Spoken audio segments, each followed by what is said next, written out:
Hi there, welcome to our series on clarification. Hi. Really interesting question. This particular video is, does my partner need professional help?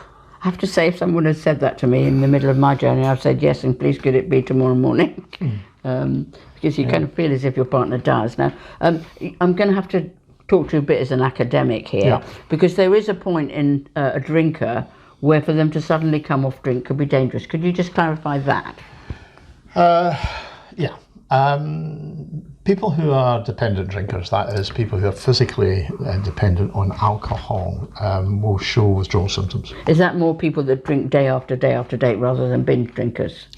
No, binge drinkers, depending how long they've been binging. Okay. You know, I mean, binge drinkers covers a kind of multitude of... I mean, I was a binge drinker. Right. How would I... Oh, yes, you were, it's true. Yeah, I was.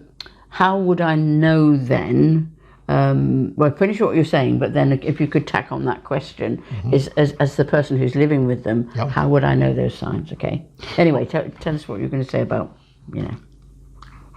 No? Yes, 1, 2, 3, and you're in. Okay, that's my turn. Yes. Right, it happens. People who are dependent on alcohol exhibit what's called withdrawal symptoms. Yeah, there are 3 sort of major withdrawal symptoms, 4 actually. You know, the 4th one is sort of less common. One is shaking. You know, you see the tremor. You know, and it's because the alcohol is wearing off. You see people shaking. The other one is sweating. You know, and they can sweat really quite profusely. When I was drinking heavily in my binge, I just poured sweat first thing in the morning. You know, it's a really bad way until I got a drink in me, and then it was okay again. Third one is anxiety, and the anxiety can be very acute and really can launch into panic attacks. And the 4th one is the convulsions. Okay, right, that can be quite dangerous. Yeah, it is quite dangerous, and you know, I had the whole lot. You know. So at that point then, professional help, either going to your GP, going into hospital, that is almost mandatory then, that, because it can be dangerous otherwise. It depends how dependent the person actually is. Okay. You know, if they're showing really bad withdrawal symptoms, you know. The DTs, pure and simply, can be fatal. End of story, it can be fatal. DT is delirium tremens. Delirium tremens, which is an advanced state of withdrawal. Okay. And it can be fatal. It can sort of put an awful lot of pressure in the heart, you know, and people have died through it. Okay. It's much more dangerous coming off of alcohol than it is coming off of heroin. Is it? Yes, that's what people don't really understand. Oh, right. No, I didn't even understand that. No, coming off of heroin is unpleasant, don't get me wrong. Yes. But it's not fatal. Right, okay. Yeah. You'll be sick, you'll have diarrhea.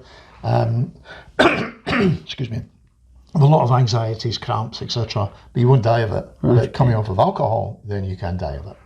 Yeah. Okay, but this is when the drinking has gone on to quite an extreme. Yeah, it's not a one-night binge. Okay. You know, it has to, that dependency, it takes place over quite a period of time. Yeah. Okay, can we talk then about rehab?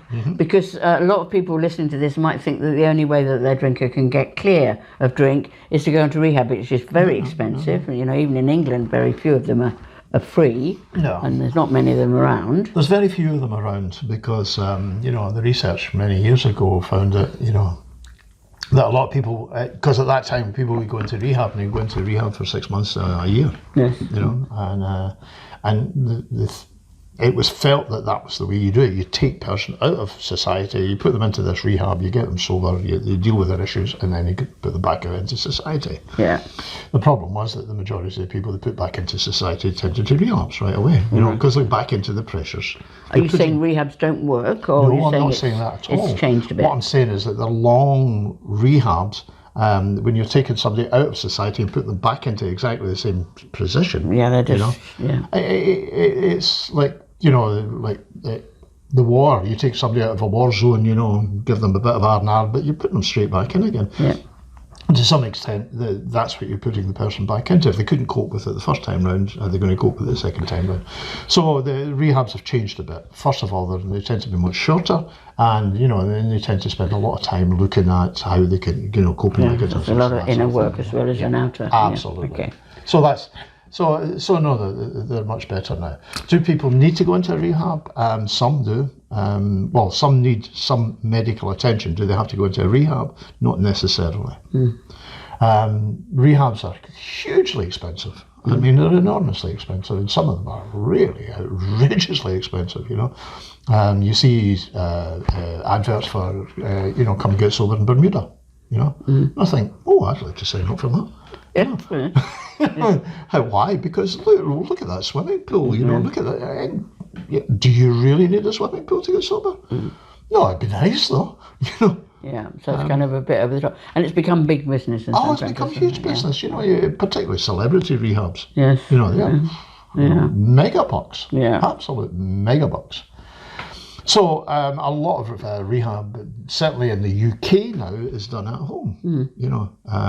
You have somebody who will come in and see you and give you medication on a daily basis. Okay, so getting your local doctor involved. I know there's issues in England. We're really happy, we're so fortunate that we can just go without thinking. I know that there are issues involved. So that there's probably charities that will help you where there's places where there's generally money speaking there are. And then of course there's Alcoholics Anonymous. Yes, absolutely. Will they send people to the doctors if they notice what's happening? Have they got the information to do that? Some do, some don't. Right, okay. I remember walking into a meeting one time in Alcoholics Anonymous, and there was a guy there, and he was in a bad way. Yeah. Really bad way. I just looked around the room there. All he needs is a big book. No, he doesn't. So I just scooped him up, stuck him in the back of my car, took him to the hospital and said, you need to do something about him. Right, okay. He met him weeks later, and he said, you saved my life. People... I agree with a lot of what the people were saying in Alcoholics Anonymous, but he needed the medical attention first. Okay, so I think we have to say, just like we say, when we have long conversations about shall I leave my partner, there are bits where we say if you're being sexually abused and physically abused, or your family, absolutely get out straight away. Yeah. And so this is the kind of the equivalent of that. Yeah, there are bits that if your partner's really bad, where you're going to need a bit of medical help. Do people then just get sober with no help whatsoever? They do, don't they? This is a fascinating statistic. It is a fascinating statistic. And encouraging. It's a statistic that I every now and again I'm talking to agencies there who do rehab, and they just look at me as if I'm just lying at them. Yeah, people do. It's what's called the physician's fallacy. That if you are seeing people with a certain condition all the time, then you start to believe that everybody is like that. And they're not. So lots of people get sober without ever going to any agency, without even going to AA. And the triggers are really amazing. Just say that story, because it's such an interesting story with the receptionist and the person dealing with the drinker, because that is so key of how you can change. I was working in a rehab in Glasgow, and had been for quite a long time. It was an NHS rehab, and this person used to turn up every 6 months, with his bills, to get paid with a social worker, and we'd dry him out and send him out. He'd be there for a couple of weeks, away he'd go. Then 6 months later, back he'd come.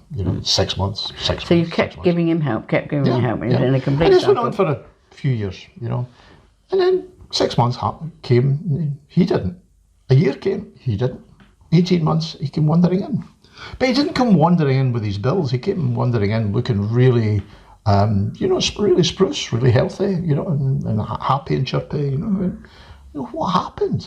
And he said, well, the last time I was in, as the receptionist went out, she turned around to me and she says, you get a grip of yourself. He says, I just thought, maybe I should. Now, the question I always put to the students when I told them that story was, so what caused the change? Was it the receptionist? And if so, should we just shut down, rehabs and just get receptionists who sit there, and tell them get your grip? Is that all we need? No, it was all the stuff that led up to that. Everything that led up to that, but that was the point where he was ready to change. That was the proverbial straw with the camel. That was it. That was a change process. Yeah. And remember, you're a change developer, you're a change enabler. Now, I hate the word enabling, and that there's a tendency in care agencies in the UK to call the partner of the drinker the carer, which makes me and John, we hate that. Yeah. But where you can enable change is recognising in your own life the things that you are doing that will make the situation work, or can bring an atmosphere, set a scene for change. And at that point you can really help with that. You know, so no. What you can get here is help that's kind of puts it through a filter of the problem that you're in, rather than all the other filters like I love him, he loves me, or she, you know. So it is a completely different walk, and you need to understand the rules of that, you know, that walk. So I think to sum this up then is, yes, sometimes your partner will need professional help. I'm sorry, I wish I could just say yes, that's it, you know, but it's not like that. No. Everybody's different.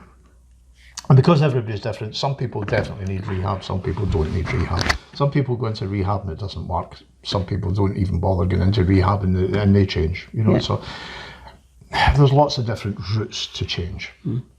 Not just the one route, you know. But people very often think, oh, drinker, rehab, or drinker, AA, you know. There's lots and lots of different routes. And if it works for them, fine. It doesn't matter. So people often say to me, well, what's the best? And my answer is always the one that works. Yeah. You know, if that one works, fine. If it doesn't work, then obviously it wasn't the best. And or even good. Be a bit humble about it. I think sometimes people that have been really helped by something, you do get this a little bit sometimes with 12-step programs. It's been enormously helpful. If you're here, and sometimes we say things that don't quite fit in that particular way of doing things, we would never want to undermine the help you've got through AA. John led groups for years. AA saved my life. Yeah. You know, and quite a few occasions it took me through really, really difficult circumstances, you know. But I'm going to finish the other half. Not everybody loves AA. No. Just to finish the half of that sentence, I've lost the other. I'll get back there. The thing is that the most important thing, if you've been helped by a 12-step program, is to really value that, but to really recognise that some people, it might not work for them.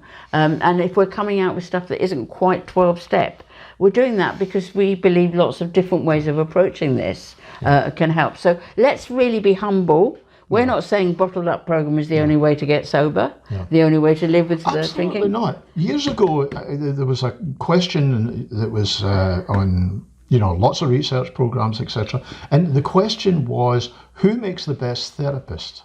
The person who has been, who's had a problem, or the person who hasn't had a problem? And the answer to that was yes. Mm-hmm.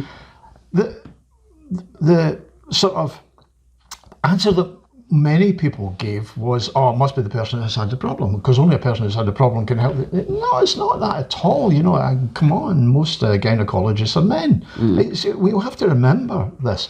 But what the person who's been through it but is open-minded is probably the best therapist. But what happens with some people who have been through the issue is that they become evangelists for the way they did it, you know? And because they can become evangelists for the way they did it, it just might not be the thing that suits the person who's sitting next to them. So we're not undermining your way. Absolutely not. And we'll hope that you won't undermine ours. So you could say that applying the programme was a little bit of professional help, in as much as we are professionals. So there's a sense in which you are getting professional help by listening to us. So in that way, and do remember there's a website for drinkers. We've got something for your drinker to go to, and we might be the professional help that your drinker can get. But just be aware at the acute end that it does become a really deep physical problem and you need medical intervention. There are lots of routes. But if somebody is really heavily dependent, showing really bad withdrawal symptoms, they generally need medical help. I tend to if I'm going to make a mistake, I make a mistake on the sort of safe side. And the safe side is medical help. I think that's it. Again, feedback. Let us know your questions. Yeah. Thank you so much for listening to us, and we'll talk to you again very soon. Okay. Bye-bye. Bye.